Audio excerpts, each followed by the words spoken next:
kayang tanggapin ang pagbabago ng buhay. Kaya kailangan natin tanggapin. Amen?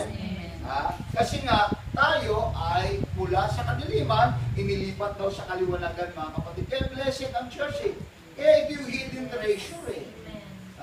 Kaya nga, nandito na tayo sa bahay ng Diyos, alipin na tayo, nakikilala na natin ang katotohanan, ayan, dito na tayo minumol. Dito na tayo nuhubog. At kailanman, hindi pwedeng magsama ang kadiliman at ang liwanag. Ikaw yung nakakaalam na ngayon. Ngayon, kung sasanib ka pa sa kadiliman, bahala ka sa buhay mo. Diba? Nasa liwanag ka na eh. Sasanib ka pa sa kadiliman. Makikiayon ka pa sa kadiliman. Tingnan nyo, ano ba ang buhay natin dati? Ephesians chapter 2. Basa. Verse 1. At kayo'y binuhay niya nang kayo'y mga patay.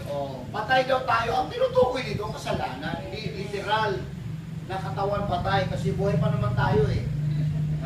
At kayo binuhay niya nang kayo'y mga patay dahil sa inyong mga pagsalansang at mga kasalanan na inyong nilakaran nung una ayon sa lakad ng sanlibutan ito, ayon sa pangulo ng mga kapangyarihan ng hangin, ng Espiritu na ngayon ay gumagawa sa mga anak ng pagsuway. Sa gitna ng mga iyon, tayo rin naman ang ibang panahon na nabubuhay sa mga kahalayan ng ating laman na ating ginagawa, ang mga pita ng laman at pag-iisip, at tayo nooy katutubong mga anak ng kagalitan, gaya naman ng mga iba. Pero mayroon siyang sinabi,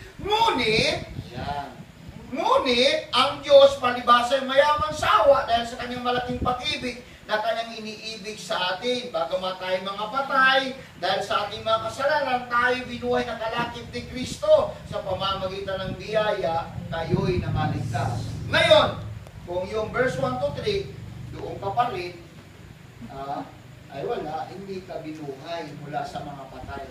Mananatili kang patay. At ang patay, hindi mabuhay. Kailangan mabuhay. Kaya nga, nasa influencer raw tayo, mga kapatid ko, ng kasalanan. Na-trap daw tayo, mga kapatid ko, sa iba't ibang kasalanan. Pero ang kingdom of God, napakagandang in-offer niya. But the kingdom of God, Christ offers deliverance.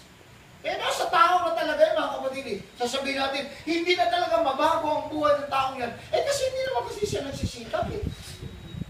Paano kahit sino naman, mga kapatid, hindi talaga mabago kundi magsusumikap. Pero kung magsikap ka, ay sigurado mabago ka. Amen. Amen ba, mga kapatid? O tingnan mo mga tao, mga kapatid, diba? Kung anong sa salitang kanto, anong kauflukan niya. Diba? Alam nila, nakakabuwang yung shabu, pero bakit kain ang shabu? Diba? Kasi nga, mga kapatid, yun yung pinili nila eh. Yun yung gusto nila eh, na mabuwang. Hindi naman gusto ng Diyos. Gusto ba ng Diyos mabuwang ka? Hindi. Kaganda ng pagkapanganak sa'yo ng Panginoon. Normal ka eh. Kaganda ng buhay mo, mga kapatid ko. Biruin mo, mga kapatid, siyam na buwang ka sa nanay sa nanay mo, di ba? Nalagaan ka, pinainom ka pa ng Pediasure pa o inalang, walang punta. Tapos pagdating, mga kapatid, ng 15 anyos, hinihigop mo na siya, mga kapatid. O sino pumili nun? Di ba ikaw? Di ba tao? Amen? In-offer na nga. Meron siyang in-offer, mga kapatid. Di ba? Napakaganda. But the kingdom of Christ offers deliverance. Para malayahin daw ang tao na nasa kasalanan eh. Hindi napakagandang offer ng Diyos sa buhay ng tao, mga kapatid. Kaya para sa akin, pinalaya na ako, babalik pa ako ron eh.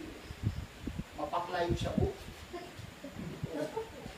Pagka siningot mo yung marijuana, mga kapatid, parang kang siraulo, kain ka ng kain ng tutong.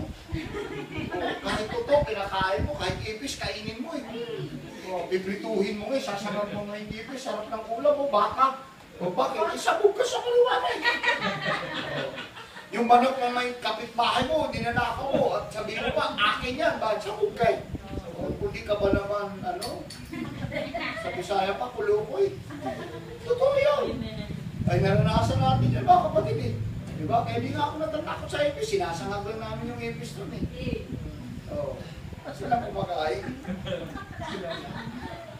Yung katotohanan, mga kapatid. uod ka, sinasangag ko.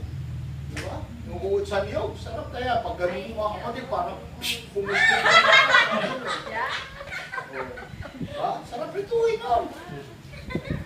Totoo yun, uod sa niyog. Panguha ka ng uod sa niyog, pakita ko siya, rituhin ko, sarap kainin, pagka kinagat ko, tumulansik yung gatas. Malinis yun. Diba?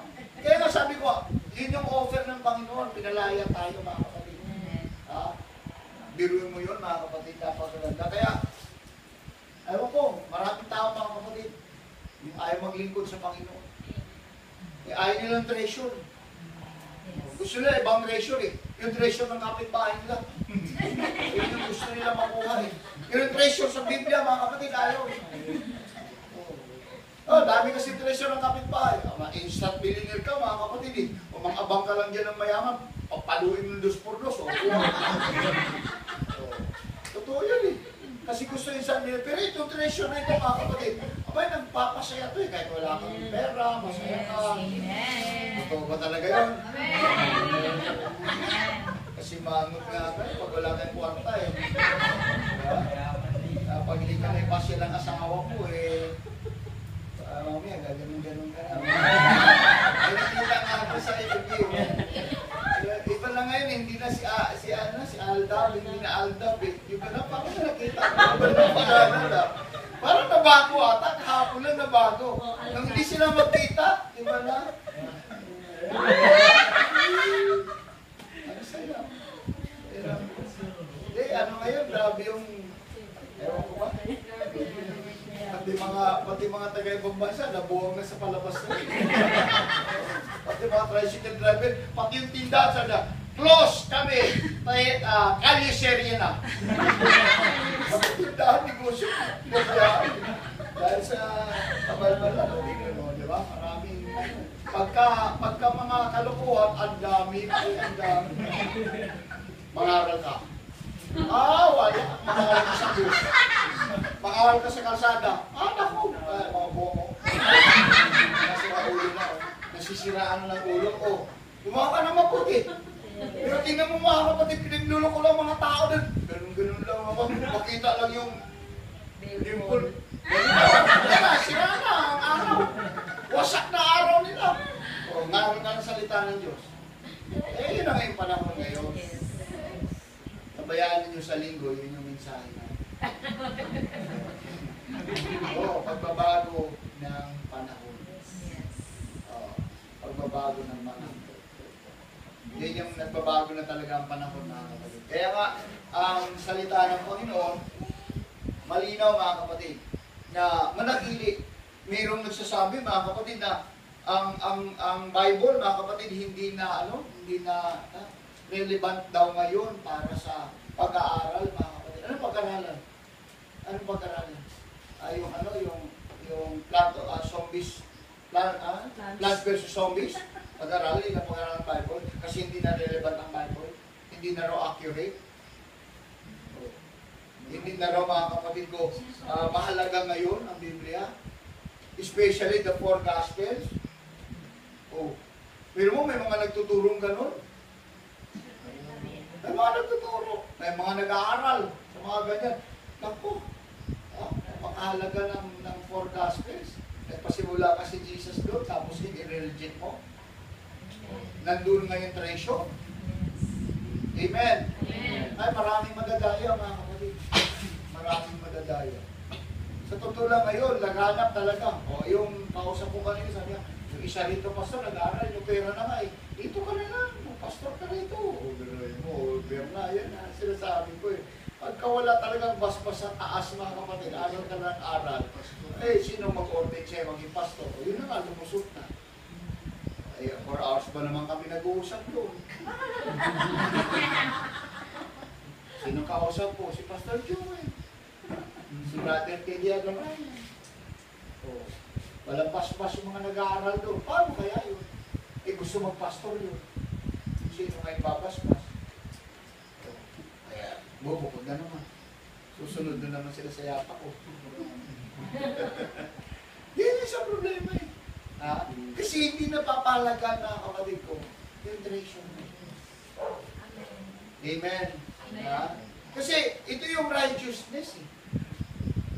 Ang salita ng Diyos, mga kapatid, tingnan niyo. Sa Romans chapter 14, saan ba inalin tulad ito? Romans chapter 14, verse 17. Ganito. Sapagkat ang kaharian ng Diyos ay hindi ang pagkain at pag-inom, kundi ang katwiran. Katwiran. At ang kapayapaan at ang kagalakan sa Espiritu Santo. Kasi kung pairalin lang natin, mga kapatid ko, ang pagkain, pag-inom, doon lang tayo nakapasi. Yun yung social gospel. Amen. Ang dami naglipanan ngayon ng social gospel. Wala nang bautismo, wala nang pagbabago, basta, alin ka lang, sige lang. Oo, basta dito ka lang, okay na. Operan ka pa naman, mga kapatid ko. Dito wala ka allowance, pagdating nun, meron. Social gospel na eh. Pagpapalit na. Hindi mo alam saan galing yung mga tulong mo. O baka mamaya doon yan sa one word government or one word order. Di talo pa tayo na. Ha? Sabi nga ni Brother Teddy kanina, si Raisa may isang pastor na Illuminati na yan. Kaya nga pinayaman. Gulat nga ako eh. Alam nila. Membro na ng Illuminati yan. Yun yung sinabi ko. Na lumaganap, offeran ka, gusto mong yumaman, magpamembro ka dyan. Yayaman ka, di ka na maghirap. Sino man ang may pakanano.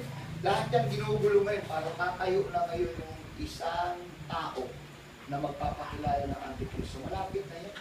Yes. Malapit na yan. Dito na nga yung nangyayari ngayon. Kaya tugma yun eh. Yung pag-uusap nila, saka yung ano, alam niyo, nag-usap-usap mga kape, yung Illuminati na yan. I-recruiting ka.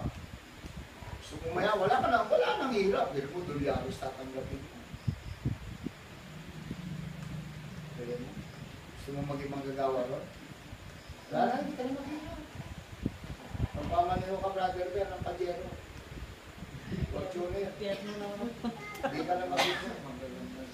Kaya lang, susunod ka sa patakaran nila. Papataka ka muna. Pero yun lang. Hindi yung nangyari ngayon. Kaya, maniwala ka. Daming mga nangyayari na tumutugma na talaga sa sinasabi ng banal na kasulatan. Amen. Kaya nga sabi niya, ang kaharian daw ng Diyos ay hindi ang pagkain at pag-inom. Katwiran.